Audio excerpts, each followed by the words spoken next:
মাঠে বলের লড়াইয়ে দর্শকদের সম্মোহিত করে রাখা মেসি, রোনালদোদের হাজার হাজার কোটি টাকার সম্পদ আর বিলাসী জীবনের কথা অজানা নয় কারো কাছে। তবে এদের শৈশব বা কৈশোর এমনটা ছিল না মোটে। বেশিরভাগের পরিবারই জড়িয়ে গিয়েছিল দারিদ্র্যের পাকে। সেখান থেকে উত্তরণে যখন কোনো আশার আলো ছিল না, তখন সন্তানদের পায়ের জাদু সবাইকে এনে দিয়েছে সমৃদ্ধি। তবে এই পথটা ছিল খুবই কঠিন। দিনের পর দিন, মাসের পর মাস দাঁতে দাঁত চেপে করতে হয়েছে পরিশ্রম। যে সাফল্যের দিকটি সবাই জানে, তাদের কাছে সেই সংগ্রামের কথা কতটা পৌঁছে। ক্রিস্টিয়ানো রোনালদোর কথাই ধরা যাক। শত শত কোটি টাকা আয় মুড়ি মুড়কির মতো করে উড়ালেও এক জীবনে শেষ হওয়ার নয়।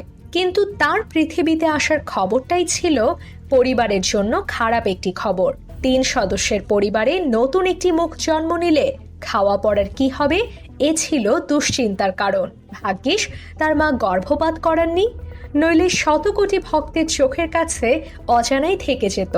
শৈশব থেকেই ফুটবলে আগ্রহ রোনালদোর। বয়স যখন 12, তখন বোটেন লেসপন্ড নামে ক্লাবে খেলা শুরু। কিন্তু তাতে ভাগ্য বদলের শুরুও হয়নি। পরের বছর স্কুলে এক শিক্ষকের মুখে চেয়ার ছুঁড়ে মেরে বহিষ্কার হন। এর জন্য দায়ী অবশ্য সেই শিক্ষকই। পরিবারের অর্থাভাব নিয়ে কটাক্ষ করছিলেন। কিশোর রোনালদোর তা সহ্য হয়নি। যাই হোক, স্কুল থেকে বের হয়ে আর ও পথ মারানোরও চেষ্টা করেননি। সিদ্ধান্ত নেন আর পড়ালেখা নয়, ফুটবলই হবে ধ্যান জ্ঞান। পড়ালেখা না ছাড়তে মায়ের নিষেধ উপেক্ষা করে আজ 170 কোটি টাকায় কেবল বাড়ি করতে পেরেছেন ক্রিস্টিয়ানো। ক্লাব পর্যায়ে খেলতে খেলতে 2001 থেকে 2002 সালে ডাক পান পর্তুগালের জাতীয় দলে। পরের বছর যান ম্যানচেস্টার ইউনাইটেড থেকে। আর ঠেকায় কে? আজ তিনি এক জীবন্ত কিংবদন্তি। আর্জেন্টিনার আনহেল ডি মারিয়ার জীবনটাও অনেকটা একই রকম। ফুটবল খেলার জন্য জুতা কিনে দেওয়ার সামর্থ্যও ছিল না কয়লা খনির শ্রমিক বাবা মায়ের। আবর্জনায় খুঁজতেন ছেঁড়া জুতো। বয়স যখন 7, তখন ডিমারিয়ার পরিবার উরুগুয়ে পাড়ি জমায়। সেখানে তার বাবা কুলির কাজ করে 9 মাস খাবার জোগান।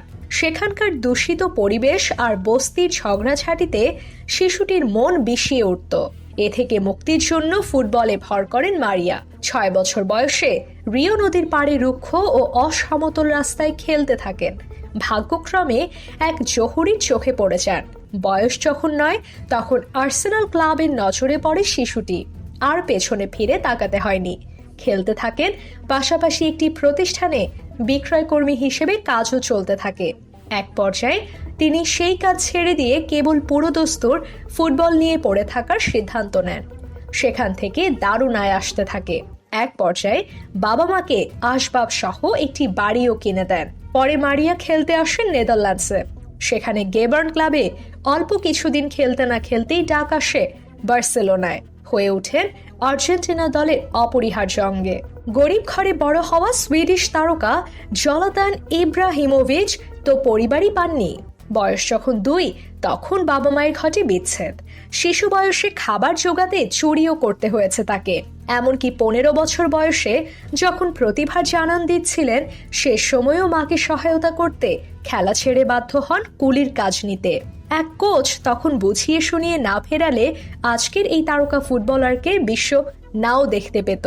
সে সময় মাম্বা ক্লাবে ইব্রাহিমোভিচের খেলা দেখে আমস্টারডামের অ্যান্ড্রো ক্লাব নিয়ে নেয় তাকে।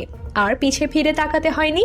ইউরোপের অন্যতম সেরা তারকার একজন তার অতীতের কষ্টের জীবনের দিকে ফিরে কটাক্ষের হাসি হাসেন কি?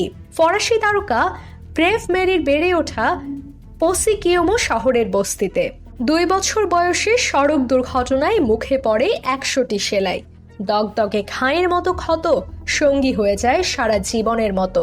বন্ধুরা যখন ঘুরে বেড়ায়, তখন প্রেভ দেখাতে থাকেন ফুটবলের ভেলকি।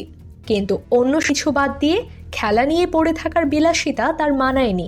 পরিবারের জন্য খাবার জোগাতে বাবার পাশাপাশি তাকেও করতে হতো রাজমিস্ত্রির কাজ। 2003 সালে মেস্ট ক্লাবের নজরে পড়ার পর পাল্টে যায় সবকিছু। পরে তিনি খেলতে যান তুরস্কে গালাতাসারে ক্লাবে। এরপর আবারও দেশে ফেরেন। ম্যানচেস্টার ইউনাইটেডের তারকা অ্যালেক্সিস সানচেজের বয়স যখন 6, তখন হাত খরচ জোগাতে গাড়ি ধুতেন তিনি। সার্কাসে দেখাতেন খেলা। জন্ম চিলিতে, বাবা ছিলেন খনি শ্রমিক। শিশু অবস্থাতেই তাকে ছেড়ে চলে যান। 6 বছর বয়সে পয়সার জন্য গাড়ি ধুয়ে দিতেন, খেলা দেখাতেন সার্কাসে। এখন প্রতি সপ্তাহে বেতন পান 4 কোটি টাকা। আজ তিনি চিলির সবচেয়ে ধনাঢ্য খেলোয়াড়। অতটা দুর্দশায় না থাকলেও ফুটবল বিশ্বের সবচেয়ে ধনী খেলোয়াড় লিওনেল মেসির জীবনটাও সহজ ছিল না। মাসে $900 খরচ করে চিকিৎসা করার সুযোগ ছিল না বাবা মায়ের। তার পায়ে জাদু দেখে তার বাবার সঙ্গে চুক্তি করে নেন ক্লাবটির এক খেলোয়াড়। ভাগ্যিস তার চোখে পড়েছিল শিশু মেসির জাদু। অর্থাভাবে একটি ছোট্ট কক্ষে থাকতে হতো ব্রাজিলিয়ান নেইমারকে। তিনি যখন মহাতারকা, সে সময় একটি অনুষ্ঠানে এনে তাকে চমকে দিতে ছোটবেলায় সেই কক্ষের মতো অবিকল করে বানানো হয় একটি কক্ষ। দেখে কেঁদে ফেলেন নেইমার।